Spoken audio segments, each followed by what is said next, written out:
আসসালামু আলাইকুম বন্ধুরা, কেমন আছে? তো আজকে আমি একটা রেসিপি করছি, দেখতে থাকুন। আমি আজকে মাছের টক করব। তো আমি মাছটা ভেজে নিলাম। আলু কাটা আছে, এখানে আম কাটা আছে। গরমের সময় একটু মাছের টকটাই ভালো লাগে। আমার মাছটা ভাজা হয়ে গেছে। আমি এখন আবার একটু তেল দিচ্ছি কড়াতে।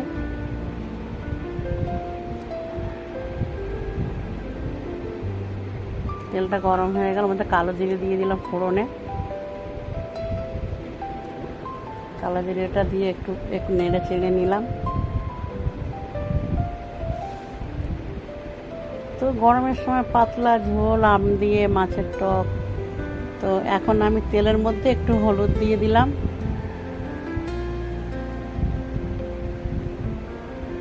দিয়ে একটু নাড়াচাড়া করে নিচ্ছি আবার।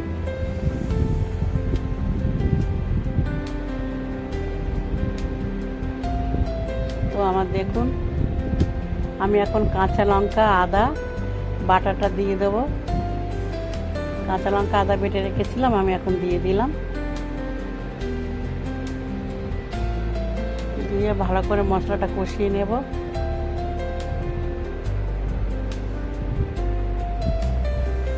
আমি এটা কাঁচা লঙ্কায় দিয়ে করবো। আগে একটু কষিয়ে নিই মশলাটা। এখানে আমার একটু হলুদ কম ছিল, আমি আবার ওপর দিয়ে দিলাম। তো এবার আমি আলুটা দিয়ে দেবো। মশলাটা আমার কষা হয়ে এসছে। আমি এখন আলুগুলো দিয়ে দিলাম।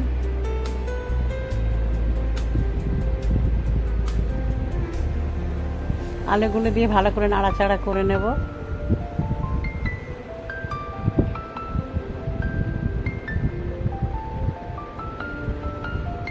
ভালো করে নাড়াচাড়া করে সামান্য একটু লাল লঙ্কার গুঁড়ো অল্প একটু দিয়ে দিলাম, কাশ্মীরি লাল লঙ্কার গুঁড়ো।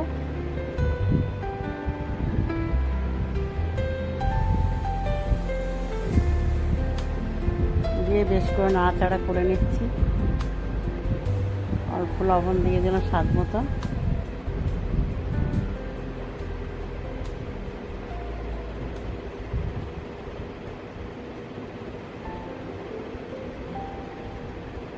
অল্প একটু পানি দিয়ে দিচ্ছি, মশলাটা পুড়ে না যায়। দিয়ে আবার আমি নাড়াচাড়া করে নিচ্ছি। বেশ করে সুন্দর করে কষিয়ে নেব এবারে।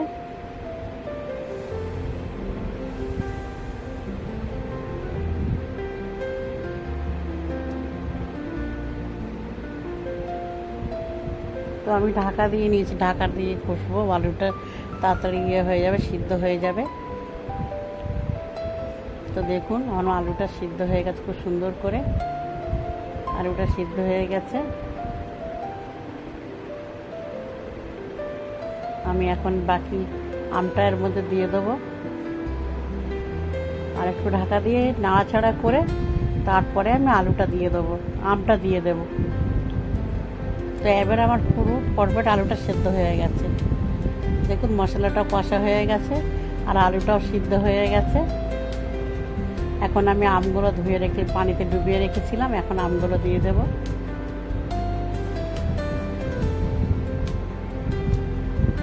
আমগুলো দিয়ে বেশ করে নাড়াচাড়া করে নিচ্ছি।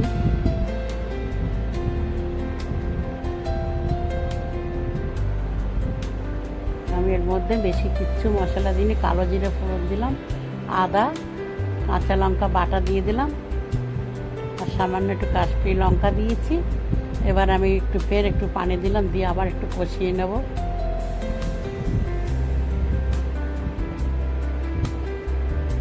তো এখন কষানো হয়ে গেছে, সুন্দরভাবে কষানো হয়ে গেছে। এখন আমি বাকি এর মধ্যে পানি দিয়ে দেব।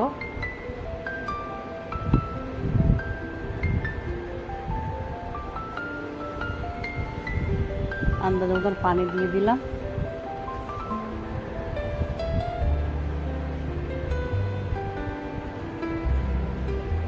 পানিটা দিয়ে আমি একটু ঢাকা দিয়ে রাখলাম।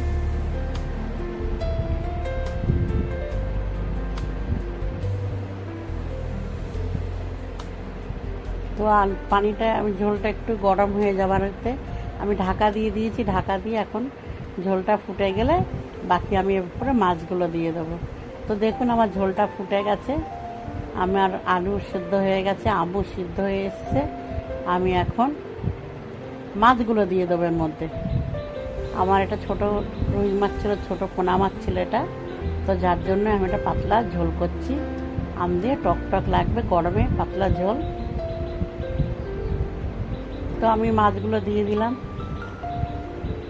দিয়ে আমি আবার একটু সর্ষে বাটা, অল্প একটু সর্ষে বাটা উপর দিয়ে দিলাম সামান্য, কেন মশলার সঙ্গে দিলে কষলে তিতো লাগতো, ওই জন্য আমার তরকারি হয়ে এসছে, মাছ দিয়েছে আর ওই সর্ষে বাটাটা উপর দিয়ে দিয়েছি। আমটাও গলে গেছে, দেখুন সুন্দরভাবে গলে গেছে আমটা। আমি একটা দুটো আমকে একটু খুন্তি দিয়ে একটু ঘেটে দিচ্ছি, যাতে টকটা লাগে, সবটার মধ্যে যায় টকটা। তো আমার এটা তো হয়ে এসছে। তো আপনাদের যদি ভালো লেগে থাকে বন্ধুরা, লাইভ শেয়ার করবেন, অন্তত একটা লাইক করবেন। তো আমার এই মাছের ঝোল টকটা হয়ে গেছে। আমি একা ফোন ধরে করি, বন্ধুরা অবশ্যই লাইক করবেন। ভালো থাকবেন, সুস্থ থাকবেন।